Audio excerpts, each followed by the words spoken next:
এক মাসকে 70 মাস বানায় দেওয়া হয়েছে।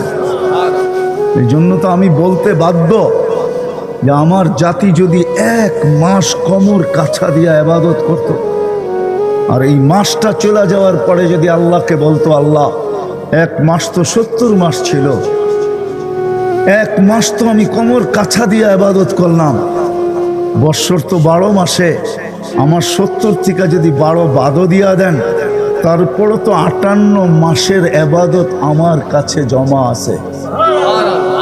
এই কথা তো বুক ফুলায় বলতে পারতো। আল্লাহ তো এতটুক দিয়া যথেষ্ট করেন নাই যে 70 দিয়ে আল্লাহ যথেষ্ট করে দিছেন। না না, 70 দিয়েও আল্লাহ ভাবছেন বন্ধুর উম্মতকে দিলাম তো কতটুকু দিলাম, মাত্র 70। বন্ধু যদি আঙ্গুল উঠায় বসে প্রশ্ন করে বসে যেটা আমার উম্মতকে কি দিলেন, এই জন্য প্রশ্নের আর আঙ্গুলের আগেই আল্লাহ ঘোষণা দিছেন লাইলাতুল কদরি খায়রুম মিন আলফি শাহর। বন্ধু উম্মতকে বলে দেন আরো 1000 মাস যোগ করে নিতে। 70 মাস আরো 1000 মাস কার কারণে পাইছেন আপনি? মুহাম্মদুর রাসূলুল্লাহ সাল্লাল্লাহু আলাইহি ওয়াসাল্লামের কারণে।